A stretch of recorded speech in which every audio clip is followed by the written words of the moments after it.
لیکن جیسا کہ آپ کو معلوم ہے ائمہ کی اہل بیت کی ہر فضیلت کو، خصوصی طور پہ علی کی ہر فضیلت کو مشکوک مشتبہ بنایا گیا اور اس کو کسی اور سے منسوب کرنے کی کوشش کی گئی، اس کے مقابلے میں من گھڑت روایات پیش کی گئی۔ بالکل اسی طرح اس ولادت علی در کعبہ کے حوالے سے اشتباہات، اشکالات اور اعتراضات سامنے لائے گئے۔ تو کچھ اشکالات آپ کے سامنے پیش خدمت ہیں، اور وہ اعتراضات کیا ہیں، ان کے جوابات کیا ہیں، وہ بھی آپ کے ذہن میں ہونے چاہیے تاکہ آپ کے ایمان میں کوئی تزلزل نہ ہو۔ پہلا اشکال، پہلا اعتراض اس ولادت کے حوالے سے کیا ہے کہ یہ روایت ولادت علی در کعبہ ضعیف ہے، من گڑت ہے، اس کی کوئی اصل نہیں، خانہ کعبہ میں کوئی نہیں پیدا ہوا۔ تو عرض خدمت ہے کم و بیش اہل تسنن کی 60 سے زیادہ کتابوں میں علی کی ولادت در کعبہ منقول ہے۔ یہاں پہ ہم چند کتابوں کا آپ کا حوالے دیتے ہیں۔ مثلا حاکم نیشاپوری نے اپنی کتاب مستدرک حاکم میں اس کو پیش کیا۔ اس کے بعد علامہ ذہبی نے تلخیص لکھی مستدرک حاکم کی اور اس بات کی تصدیق و تائید کی۔ پھر اس کے بعد عبد الرحمن جامی نے اپنی کتاب شواہد النبوہ میں اس کو لکھا۔ پھر اس کے بعد سبط ابن جوزی نے اپنی کتاب تذکرۃ الخواص میں اس کو لکھا، اور اس کے بعد علامہ مسعودی نے اپنی کتاب تاریخ مسعودی میں اس کو لکھا۔ بر صغیر پاک و ہند کے علماء کی طرف اگر آپ آئیں تو شاہ ولی اللہ نے اپنی کتاب ازالۃ الخفا میں اس کو لکھا۔ پھر شاہ ولی اللہ نے اپنی دوسری کتاب قرۃ العین میں اس کو لکھا۔ پھر شاہ ولی اللہ کے بڑے صاحبزادے شاہ عبد الحق محدث دہلوی نے اپنی کتاب مدارج النبوہ میں اس کو لکھا۔ پھر کنز العمال کے مصنف مؤلف ملا احمد قاری نے اپنی کتاب شارح شفا میں اس کو لکھا۔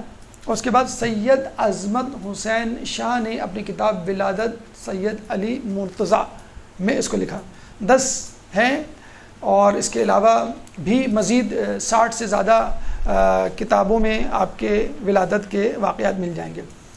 دوسرا اشکال جو اس حوالے سے پیدا ہوتا ہے وہ یہ پیدا ہوتا ہے کہ جب کہنے والے اس بات میں پیچھے ہٹ جاتے ہیں کہ خانہ کعبہ میں کوئی پیدا نہیں ہوا، تو انہوں نے کہا کہ ہاں پیدا تو ہوئے لیکن علی نہیں، کوئی اور صاحب پیدا ہوئے، اور ان کا نام تھا حکیم بن حزام، جو کہ بھانجے تھے حضرت خدیجہ کے، اور وہ پیدا ہوئے تھے، اور یہ فتح مکہ کے وقت ایمان لائے۔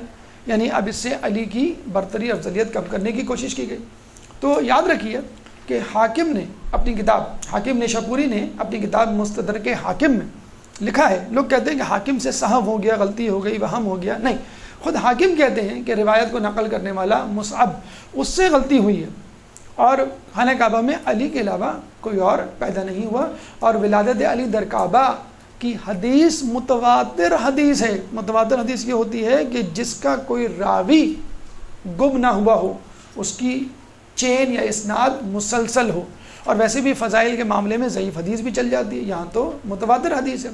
دوسری بات یہ یاد رکھیے کہ حافظ الحدیث اس کو کہا جاتا ہے اہل سنت میں کہ جو 1000 احادیث کو اسانید کے ساتھ ان کے متون یعنی متن کے ساتھ حفظ کیے ہوئے ہوں، اور حاکم اس کو کہا جاتا ہے جو تمام کی تمام احادیث کو ان کی اسانید کے ساتھ، ان کے متن کے ساتھ، ان کے متون کے ساتھ جانتا ہوں۔